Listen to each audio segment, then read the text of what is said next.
राजस्थान में राज्यसभा चुनाव का सस्पेंस तो खत्म हो गया, लेकिन अब भारतीय जनता पार्टी के भीतर एक ऐसा सियासी तूफान उठने वाला है जो पूरी प्रदेश राजनीति को हिलाकर रख देगा। सियासी गलियारों में चर्चाएं भयंकर तेज हो गई है कि वर्तमान प्रदेश अध्यक्ष मदन राठौड़ की जगह अब संगठन की कमान किसी नए चेहरे को सौंपी जाएगी। लेकिन सबसे बड़ा ट्विस्ट ये है कि क्या दिल्ली आलाकमान इस बार किसी कद्दावर मंत्री को अध्यक्ष बनाएंगे या फिर राजस्थान में महिला नेत्री के हाथों में पूरी पार्टी के कमान सौंपकर एक ऐसा मास्टर स्ट्रोक खेलने वाला है जिसकी किसी ने कल्पना भी नहीं की होगी। चलिए देखते हैं। राजस्थान में राज्यसभा की दोनों सीटों पर उम्मीदवारों के चयन के जरिए जातीय और राजनीतिक संतुलन साधने के बाद अब बीजेपी का अगला सबसे बड़ा टारगेट प्रदेश अध्यक्ष की कुर्सी बन गया है।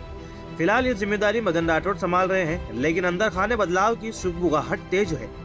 पिछले कुछ समय से ये चर्चा जोरों पर थी कि भजनलाल सरकार के ही किसी प्रभावशाली और सक्रिय मंत्री को संगठन की कमान सौंपी जा सकती है, ताकि सरकार और संगठन के बीच एक मजबूत तालमेल बिठाया जा सके। हालांकि सूत्रों की माने तो पार्टी के भीतर विरोधी खेमों की सक्रियता के बाद यह योजना फिलहाल थोड़ी धीमी पड़ गई है, लेकिन राजनीति के जानकार ये भी मानते हैं कि बीजेपी का शीर्ष नेतृत्व हमेशा अंतिम समय तक अपने विकल्प खुले रखता है और चौंकाने वाले फैसले लेने के लिए जाना जाता है।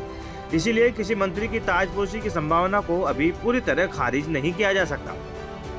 इसी उठापटक के बीच राजस्थान की सियासी गलियारों में एक नया और सबसे चौंकाने वाला संकेत तेजी से वायरल हो रहा है। पार्टी सूत्रों और जानकारों का मानना है कि इस बार बीजेपी आलाकमान राजस्थान में महिला नेतृत्व को आगे बढ़ाने का सबसे बड़ा दांव खेल सकता है।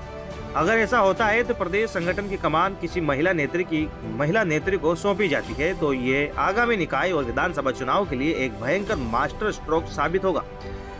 इसके जरिए पार्टी न सिर्फ महिला सशक्तिकरण का एक बहुत बड़ा संदेश देने में सफल होगी, बल्कि आधी आबादी यानी महिला वोटर्स तक अपनी पहुंच बनाने और सामाजिक समीकरणों को नए तरीके से साधने में भी कामयाब होगी। विश्लेषकों का मानना है कि यह कदम केवल प्रतीकात्मक नहीं होगा, बल्कि इसके पीछे एक बहुत गहरी चुनावी रणनीति छिपी है।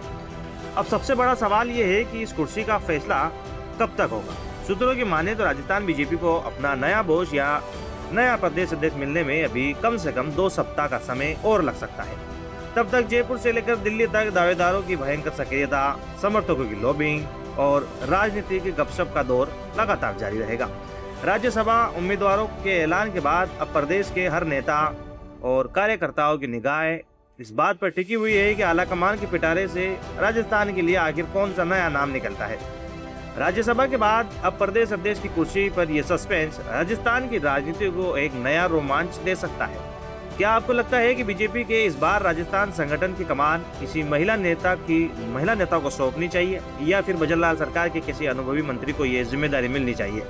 अपनी बेबाक राय कमेंट बॉक्स में जरूर बताइएगा। राजस्थान की राजनीति से जुड़े हर अपडेट के लिए सब्सक्राइब करें रॉयल पत्रिका। जय हिंद।